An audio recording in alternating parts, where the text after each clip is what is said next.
Obligatory Christmas episode, time to take a look at the nice fat man who breaks into your house once a year.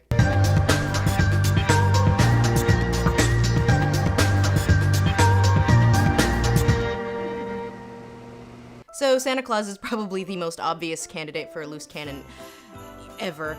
But before we get into the shit million versions of Santa Claus out there, or at least a small sampling of them, let's go through some history. Santa and his periphery spring from a marriage of Christian and pagan traditions from throughout Northern Europe, coming together in the United States and forming a sort of folklore melange who's a lot more nice, non-threatening, and marketable than his European forebears. St. Nicholas hails from the Netherlands, and his legend descends from the historical St. Nicholas, eventually morphing into the stern but just horse-riding fellow who gives presents to children in early December every year and who maintains in his, employ 6 to 8 black men. The Germans had a gift-bringer character, promulgated by Martin Luther after the Reformation, called Christchild, or Christkindl. This was originally intended by Luther to be the literal Christ child, but eventually it turned into more of like a generic angel child figure. Once in the Americas, this was anglicized to Kris Kringle. Santa also descends from the English figure of Father Christmas, who was descended more from pagan traditions than Christian ones, and then eventually merged with them. He makes an uncredited cameo in A Christmas Carol as the Ghost of Christmas Present, and carries a more bacchanalian sort of jollity compared to the more austere St. Nicholas. In Dutch, St. Nicholas is called Sinterklaas, and since New York was a Dutch colony that eventually got colonized by the English, Sinterklaas was anglicized to Santa Claus, forming a new character altogether, one who also goes by Saint Nick, Father Christmas, and Kris Kringle. The modern image of Santa really solidified in the Americas in the 1800s with the publishing of the poem The Night Before Christmas, which also integrated the whole chimney and reindeer thing. By the early 20th century, the idea of Santa that we have today was pretty much set. In fact, one of the first narrative films ever, released in 1898 and called Santa Claus, also features some of the first ever visual effects. But also codified in by the turn of the century was his connection to the idea of childhood, innocence, and purity. While no longer explicitly a religious figure, he still maintained a sort of sanctity to him, and does to this day. In households that celebrate Christmas and still maintain the Santa tradition with the children, which in the United States counts for most of them, realizing that Santa isn't real is almost kind of a rite of passage. So when it comes to pop cultural depictions of Santa Claus in film and television, especially of the more recent varietal, the operative word for most depictions of Santa is transgression. Ho, ho, ho. By the time you're old enough to have a grasp on concepts like narrative and character, you've probably also figured out that Santa is not real. And for those of you who haven't, sorry. Spoilers. You see the same thing with characters like Mickey Mouse. These things that were pure and simple in childhood no longer apply to adulthood. So there's this weird thrill with making Santa flawed, or surrounding Santa by flawed things. This is why the concept of transgression as it applies to Santa is so appealing in modern media. And notable non-Santas, like Billy Bob Thornton's Bad Santa, are popular enough to at least warrant a sequel. Because it's literally challenging the innocence of childhood, and that never gets old. Transgressive elements against Santa Claus are a popular element in television comedy in particular. I never thought it would end this way. Gunned down by Santa Claus. In Futurama, Santa is a murderous robot who comes to terrorize humanity every Christmas Eve, owing to a glitch that makes his criteria for who is naughty way too high. Been very naughty, Fry and Leela. I checked my list. We'll check it twice. I perform over 50 megachecks per second. And yes, that is John Goodman. An episode of The Simpsons had Grandpa Simpson being abandoned on an island with Mr. Burns during World War II by Santa. Grandpa vows revenge for this, but turns out that Santa's only human. Why didn't you ever come back to pick me up? I kept putting it off, and then I was just too embarrassed. American Dad incorporates a revenge element. There's an episode where Stan and Steve accidentally kill Santa Claus, only to have him resurrected and have his entire army out for revenge against the entire Smith family. Meanwhile, in Family Guy, Santa is more of an overburdened union leader who is ready to throw in the towel on this whole hyper-consumerist Christmas thing. But now instead all we're feeling is dread because Christmas time is killing us. Now, of course, not all modern Santas take the transgressive approach that challenges the innocence and purity of a character like Santa. Some are pretty straightforward, but the concept of transgression as it applies to Santa is a popular one, especially as it tends to end up back in pretty conventional place of maintaining the status quo. Guy learns the value of family and Christmas, cynical child learns to believe in Santa, kidnapped Santa gets unkidnapped, and so on. Even the Futurama episode does this. Although granted, the status quo that they return to is the horrible dystopian one. Don't you see? Fear has brought us together. That's the magic of Xmas. The most straightforward adaptations in regular circulation in the United States are the Rankin and Bass stop-motion classics from the 60s and 70s, which still air on network television every year, and I think once a year is just long enough for people to forget how boring these are. I'm sorry, they are. Now, there were a ton of these, varying in quality, but ultimately pretty samey in terms of portrayal, so I'm not going to go through all of them. Rudolph the Red-Nosed Reindeer is easily the best and most memorable of this group. Plus, it has far and away the best music, as well as some of the most iconic characters. This is the one that gave us Yukon Cornelius and the Bumble, which I'm sure you've seen in your local Spencer's Gifts. Being about Rudolph, Santa is barely in this one, aside from doing what the song said he would. Rudolph, with your nose so bright, won't you guide my sleigh tonight? Miracle on 34th Street is comfortably regarded as a classic. I'm Santa Claus. Oh, you don't believe that, do you? A guy claiming to be Santa gets hired at the Macy's in Herald Square because he's just so good at being Santa. And he's kind of method, and everyone's like, well, it's fine, he's harmless. Until this happens. Oh! Damn. Father aggravated assault, miss. Then it turns into a courtroom drama wherein ultimately the defense has to prove that the guy who lives in a nursing home and calls himself Kris Kringle is, in fact, the real Santa Claus. Also, Maureen O'Hara needs to learn to love again, and Cynical Child needs to de-cynical and learn the magic of childhood. The way they eventually get around this is that the U.S. Postal Service delivers letters addressed to Santa to this guy, meaning that the U.S. Postal Service, and by extension the U.S. federal government, recognize him as Santa, so there you go. Case literally dismissed. Since the United States government declares this man to be Santa Claus, this court will not dispute it. Case dismissed. Miracle on 34th Street was remade 4 times, and was also adapted into a Broadway musical. Thomas Mitchell played him in 1955, Ed Wynn played him in 1959, Sebastian Cabot played him in 1973, and Sir Richard Attenborough played him in 1994. The 1994 remake, starring Richard Attenborough, takes a more Russell's Teapot existential approach, with the judge ultimately ruling that he can't prove Chris isn't Santa because he can't prove a negative, and the US government currency supports the existence of God, which also cannot be proven, and it seems like a touch of the old false equivalency. If the government of the United States can issue its currency bearing a declaration of trust in God without demanding physical evidence of the existence or the non-existence of a greater being. I mean, children don't pledge allegiance to one nation under Santa, but okay. Here the incident that gets Chris in trouble is a lot more pronounced and arguably justified. Rather than whapping a guy on the head during an argument about psychiatry, this guy who is a plant kind of insinuates that Chris might be a pedophile? You got a thing for the little ones, huh? Huh? Because they ain't much good for nothing else, are they? Dang, I might give him an umbrella to the head too. Anyway, the 47 version is a classic and better by most metrics, and actually uses the word Macy's. Macy's, sending people to the store. But for my money, I prefer Attenborough's warmth and vulnerability. Plus the fact that he doesn't pull shit like this. Oh, my ulcer! What is it, Mr. Wolf?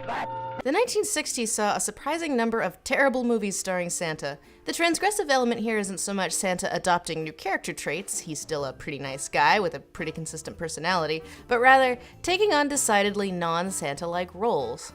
Oh, Mr. Santa! I was reuniting everybody to form an army and fight the ogre! Oh. So many questions. The most well-known of these terrible 60s Santa movies is probably Santa Claus Conquers the Martian, by virtue of having been popularized by a Mystery Science Theater 3000 episode some 30 years later. Blitzen and Vixen and Nixon. Yes, and what's in the pipe, Santa? Santa doesn't so much conquer the Martians as get kidnapped by them and eventually negotiate for his and his fellow kidnappees' release. He always has a pretty good sense of humor about the whole thing, though. I wish you and yours the very best of everything. On Mars, children aren't allowed to be children, see? And this also has the whole bring back the innocence of childhood and let children be children thing.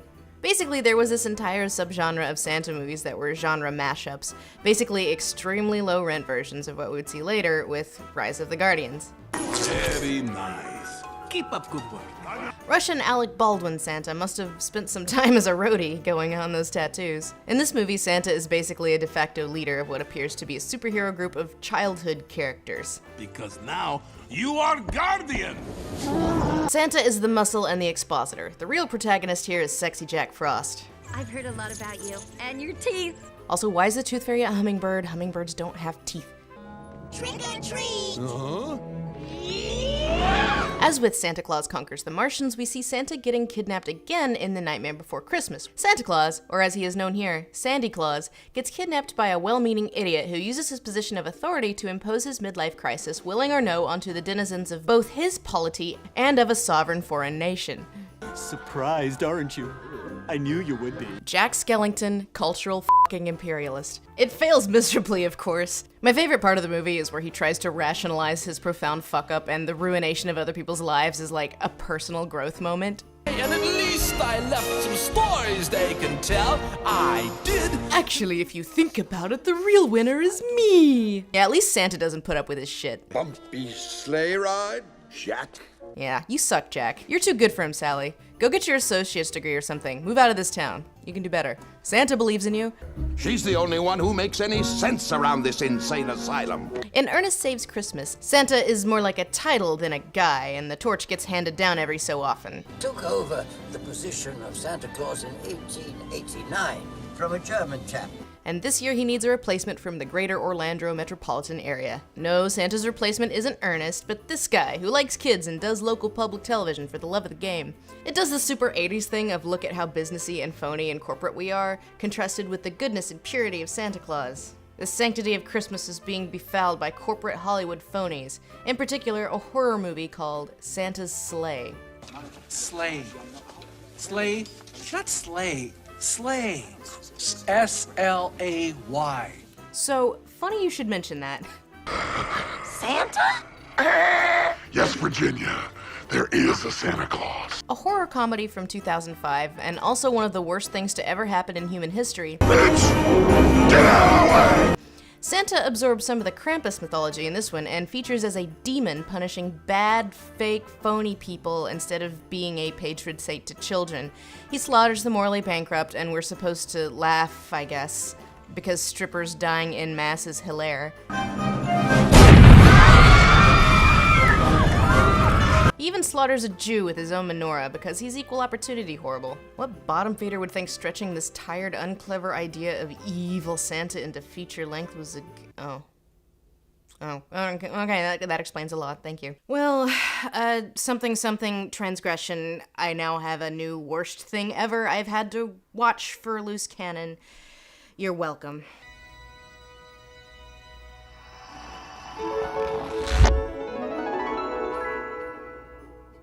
I'm in big trouble. We see the Santa as a job motif again in the Santa Claus movies, which are probably on the higher end of quality as far as 90s Christmas entertainment is concerned, and also on the higher end of product placement.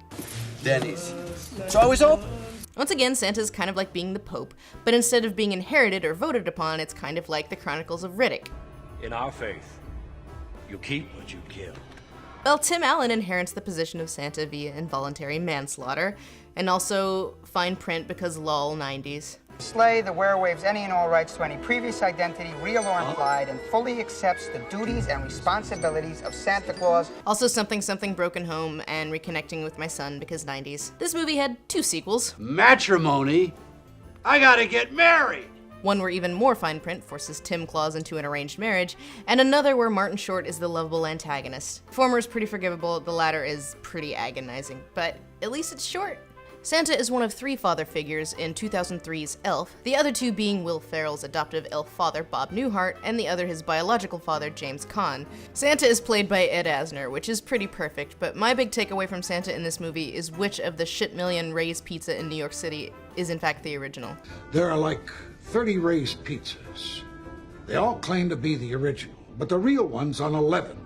I actually cross-referenced this a long time ago, and I can't tell the difference between the original Ray's and the other ones, sorry. New York pizza's actually really overrated. In Fred Claus, instead of the Santa character being the transgressive element, it comes in the form of his underachieving brother, Fred, played by Vince Vaughn. Santa, played by Paul Giamatti, is genuinely kind and Fred is overcompensating and resentful. And I have to say, I am honestly kind of shocked at how well Paul Giamatti as Santa works. Really nice, if for once things were nice and calm. Did not see that one coming. Well, Fred resents the shit out of his younger brother Nicholas, who eventually grew up to become Santa. Now, it's a little known rule of sainthood, but when you become a saint, you freeze in time, eternally ageless. The rule applies to the family of the saint and spouses as well. Huh. Well, that is an interesting way to handwave that away. Well, in an effort to reconnect, Fred brings the party to the North Pole.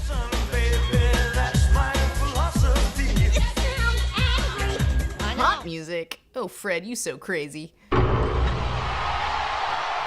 In Robert Zemeckis' weird Uncanny Valley-ish CGI monstrosity based on the classic picture book of the same name, the Polar Express is all about the magic of belief and the innocence of childhood. Oh god, no, why? Ah. So the whole thing is about a magical trip to the North Pole on a magical train. So we don't see Santa, voiced by Tom Hanks, until the very end when they get there. Found this on the seat of my sleigh. Better fix that hole in your pocket. Tom Hanks' Santa Claus kind of sounds like Eddie Murphy doing an impression of a white guy. What a silly Negro. Being able to hear this bell is like a metaphor for the innocence of childhood, and by extension, belief in Santa himself. Like the original book, it has this sort of bittersweet ending where the guy grows up and his friends can't hear the bell anymore, and it's kind of a bummer, but he can still hear it because he is a true believer, which lends a sort of religiosity to it that you don't see in most Santa-related things. Though I've grown old, the bell still rings for me, as it does for all who truly believe. Believe in the Lord Santa and you will be saved. Whether or not this sort of thing appeals to you is probably rooted in how much reverence you have for the idea of the innocence of childhood, which for me is not at all terribly. But that is a big thing in American culture especially, the sanctity of the innocence of childhood and how sad it is when we all have to lose it, and that innocence of childhood is better than the cynicism of adulthood, which is why so many of these have to do with shedding adulty trappings and returning to the childy goodness of nature and purity. But the best way to enjoy Santa Claus is to probably take a page from the way children do, which is, just don't think about it too much.